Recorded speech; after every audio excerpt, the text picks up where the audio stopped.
This right here is probably one of the most boring cars you will ever see. This is a 1998 Ford Contour LX. I think LX is, I'm not sure, but this is a cheap one. It's gotta be. It's got nothing.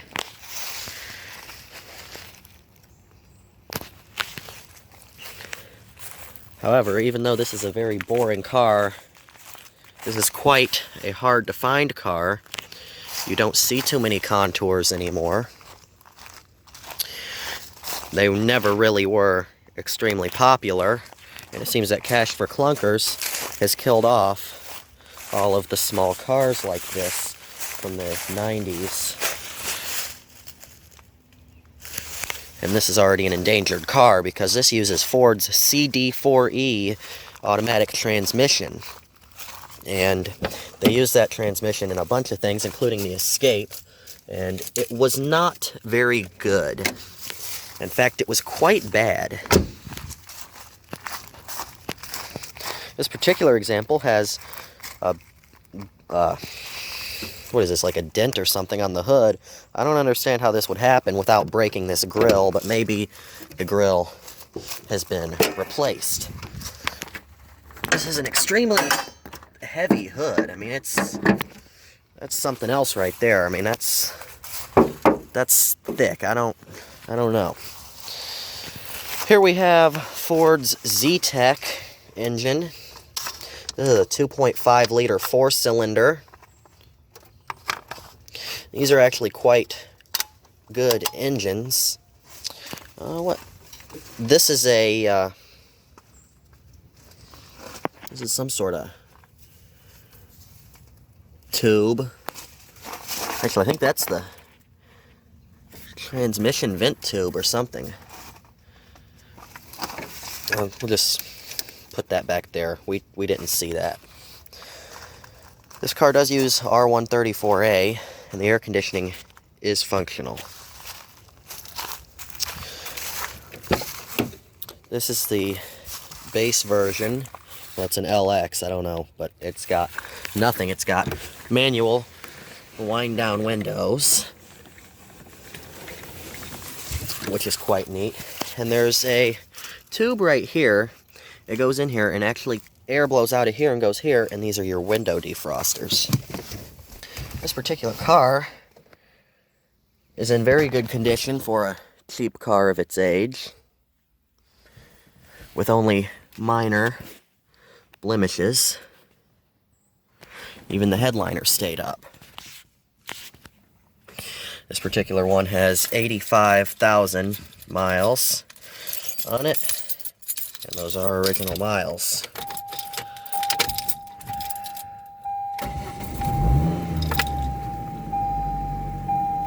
This car has no tachometer. You get a speedometer, a gas gauge, and a temperature gauge, and nothing else. The check engine light is on because the camshaft position sensor is off.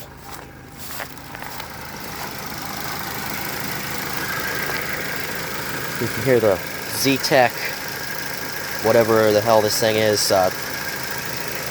What is this? I think it's a 2.5 liter.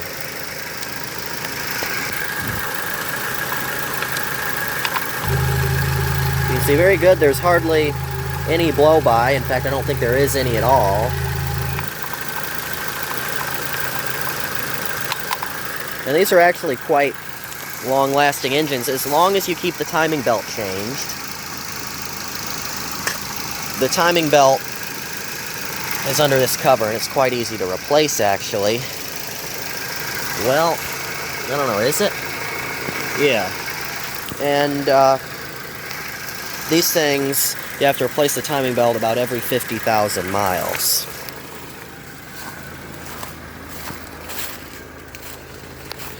This car also, somebody did the, we call this the grandma scrape right here.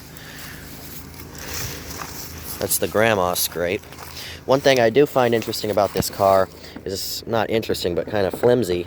This little cheap, it does lock, but it's hard, and it's really thin, and it's plastic.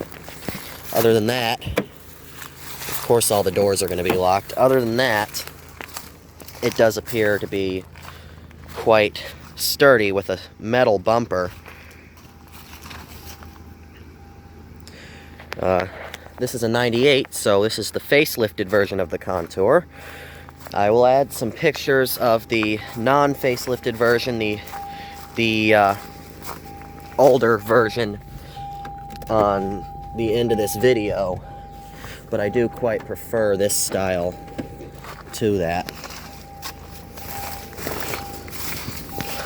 The back seat is okay. It's not, well, it's not terrible. It's not great by any stretch of the imagination, but I have plenty of room back here. Yeah, it's a back seat. You got this ashtray here, which appears to have never been used, and I don't think it's removable. But it's not in there straight, so I don't know. The rear windows are also cranked down. They're all cranked down, and it's got speakers in the front and rear.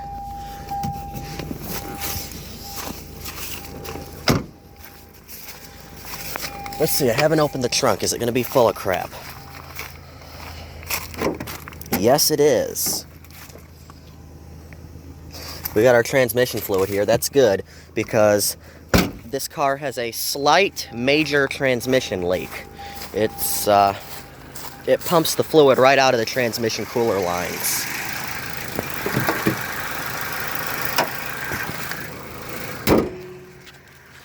Now I'll insert a picture of the pre-facelifted version, which I think was 97 and before. And this is one of the things you'll hear me say this on. One of the very few things you'll hear me say this about. I prefer the newer version of the Ford Contour to the older version. The older version just looks a lot cheaper and more plain. I don't know how someone loses his hubcap, because you have to remove the lug nuts and pull the hubcap off. So how do you lose a hubcap on this car? I don't understand that. They facelifted the front and the back, and both of them look a lot better than the older version. This car drives okay. It doesn't drive amazing. It doesn't drive terrible. It's a lot better than a Taurus, I'll tell you that. And supposedly more reliable as well, because the Taurus and its ztec V6 had issues with head gaskets blowing, and I think it definitely had issues with head gaskets blowing. I think it had issues with the radiator. It also had issues, I believe, with the timing belt, something knocking or something with the timing belt. And they also had issues. They had the AX4N or AX4S automatic transmission, and those liked to strip out a shaft in the torque converter, and they would just stop. The car would not move. Now, Ford does not make good automatic transmissions by any stretch of the imagination, and the one in the Contour is no different. It's the CD4E transmission. It's better in the Contour than it was in some vehicles, because it was used in the Escape, the Ford Probe, and whatever the Mercury versions were. But if you had the Contour with the base 2.5 liter ztec engine, the transmissions are normally okay if you keep the fluid clean. But if you don't, then you got issues. If you have the Contour with the Duratec V6, they really like to shred through these transmissions, and also these same transmissions used in the Escape. They love to shred through those as well. But when these transmissions do fail, it's not like the Taurus, where they have no signs of warning. You'll be going down the road or you'll be stopped, it doesn't really matter, and it'll just stop. The car will stop, the car will not move anymore. This car here, these transmissions, the CD4E, will have warning signs. They will start to shift rough. They might start to slip, and a lot of times they just won't shift until very late. Like the car will be just screaming at you and it will refuse to shift, and you got to let off the gas and let it shift and then push back on the gas. This car has no signs of that. I wouldn't expect it to at only 85,000 miles, but most of the reports say they die at about 87,000 miles.